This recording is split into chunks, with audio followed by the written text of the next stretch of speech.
ao anatin'ny fikarakarana tanteraka ny carnaval de Madagascar zany a ny hortana miaraka aminay mpiara-miombonantoka ao Samuela ao Madavision efa voalaza Samuela teo ny programme amin'ny ankapobeny ny anapiako azy fotsiny ngamany a lafin'ny sécurité efa nazo alalana amin'ny fotoana io zany a misy apahan'ny lalana tena fouille des fouilles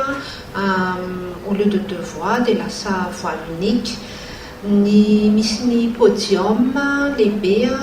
malalaka tsara afahan'ny rehetra tonga zany a tena hoe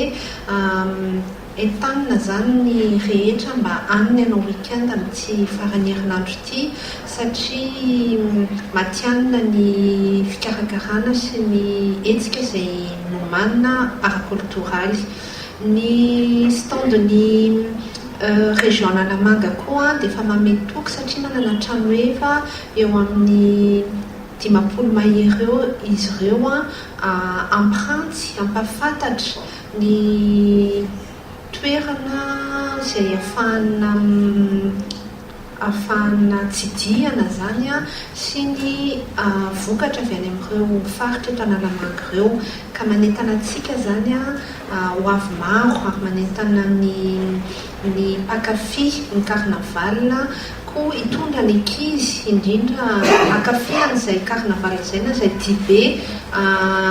atao ny faritra rehetra maneraka Madagasikara izay. Dia amin'ny asabotsy amin'ny 7 maraina zany dia efa vonona misokatra ny toerana ary hatramin'ny alahady hariva taratara mety vita angamba matitrana fotsy izay vao miraveny.